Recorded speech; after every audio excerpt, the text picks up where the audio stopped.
Hi viewers, আজকে আপনাদের দেখাবো যে লাউয়ের বীজ থেকে চারা প্যাকেটের মধ্যে কিভাবে চারা উঠাবেন সে বিষয়ে আলোচনা করব।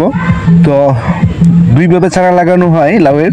একটা হচ্ছে প্যাকেটের মাধ্যমে মাটি ভরাট করে তারপরে আপনার লাউয়ের বীজ লাগানো হয় এবং ওই প্যাকেটের মধ্যে আপনার চারা তৈরি করা হয়।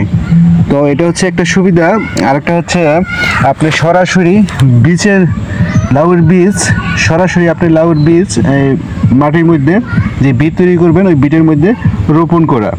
তো প্রিয় দর্শক, এটা দুইটার মধ্যে সুবিধা কোনটা?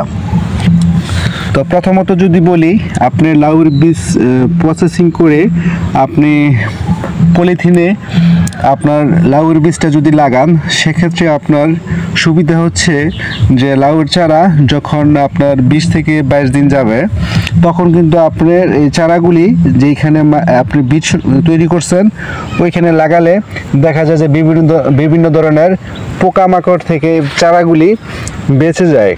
তো অনেক সময় দেখা যায় যে যখন চারাটা কচি থাকে, ছোট থাকে, তখন কিন্তু আপনি বিটে যদি সরাসরি বীজ দেন, তো সেক্ষেত্রে কিন্তু ওই চারাগুলো বের হইলে অনেক সময় বিভিন্ন ধরনের পোকা আছে যে পোকাগুলি চারা কেটে ফেলে। তো সেখানে দেখা যায় বিটের মধ্যে 5-6টা আপনার বীজ দিলে 1-2টা চারা টিকে। যেমন এই যে এই বিটের মধ্যে আমি 4টা বীজ দিয়েছিলাম, মাত্র একটা চারা টিকছে, আর বাকিগুলো কিন্তু আপনার বিভিন্ন ধরনের এই পোকায় কেটে ফেলছে। তো এর জন্য আমি এখন প্যাকেটজাত করছি। দেখা যায় যে আপনার প্যাকেটের মধ্যে মাটি ভরাট করে নিচ্ছি এবং বীজগুলি এখন প্যাকেটে লাগাবো। এই যে কিছু দিছিলাম, কিছু চারা বের হয়েছে। তো এগুলো হচ্ছে নাইস গ্রিনের কিছু বীজ, আর এটা হচ্ছে ডায়না, লাল তীরে ডায়নার বীজগুলি আমি যেহেতু শীতের মৌসুম, সেক্ষেত্রে আমি করলাম কি, এই বীজগুলি আপনার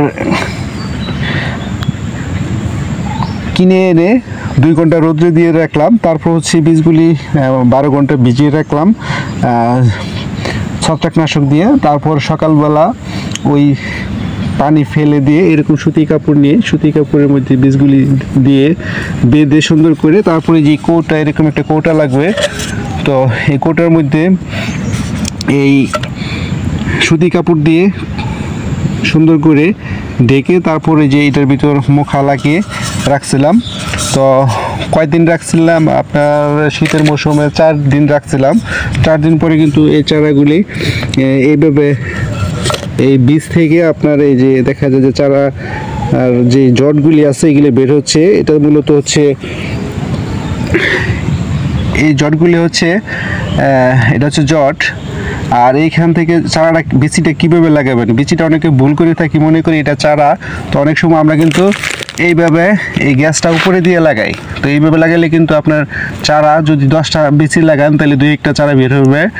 আর বিশেষ করে যদি এই গ্যাসটা কিন্তু নিচে দিতে হবে। আমি দেখাচ্ছি একটা, এই যে চারা এই গ্যাসের অংশটা নিচে দিতে হবে। তো যেই মাথায় চারার জট বাড়ায় নেই ওইটা উপরে দিবেন, আর যেই জটটা বাইরে হয়েছে এটা নিচে দিবেন এইভাবে। তো এটা নিচে দিলে তখন জটটা নিচে চলে যাবে, আর এই মাথাটা কিন্তু উপরে চলে আসবে। এটা হচ্ছে চারা বের হবে উপরের দিকে।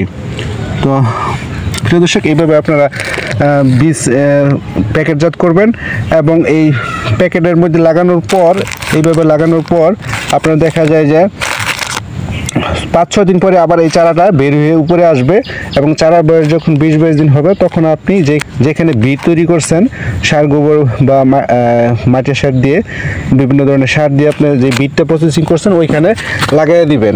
তো আমি দেখাচ্ছি কিছু বীজ। এই যে এখানে দেখেন দিছিলাম, এগুলো কিন্তু চারা কেটে নিছে, মাত্র 1-2টা করে আছে। এই যে এখানে মাত্র একটা চারা আছে, ওই বীজটার মধ্যে কোনো চারা নাই। যে এই বীজের মধ্যে কোনো চারা নাই, এটা কেটে ফেলছে, চারা উঠছিল। তো এই যে এখানে একটা চারা আছে, আর বাকি পোকায় কেটে নিছে। এইখানে চারা আছে 1-2টা। তো প্রিয় দর্শক, এর জন্য প্যাকেটজাতকরণের সুবিধা হচ্ছে আপনার একটা বীজে যদি এই প্যাকেটের চারা নিয়ে 2টা চারা লাগান, তাহলে 2টাই টিকবে। তো প্রিয় দর্শক, এইভাবে আপনারা লাউয়ের চারা প্যাকেটজাত করে তারপর হচ্ছে আপনি যেখানে লাউয়ের টাল বা মাচা তৈরি করবেন ওইখানে বিড়ে নিয়ে লাগাবেন। তো প্রিয় দর্শক, ভালো লাগলে আমার ইউটিউব চ্যানেলটা সাবস্ক্রাইব করে রাখবেন নতুন নতুন ভিডিও সবার আগে পেতে।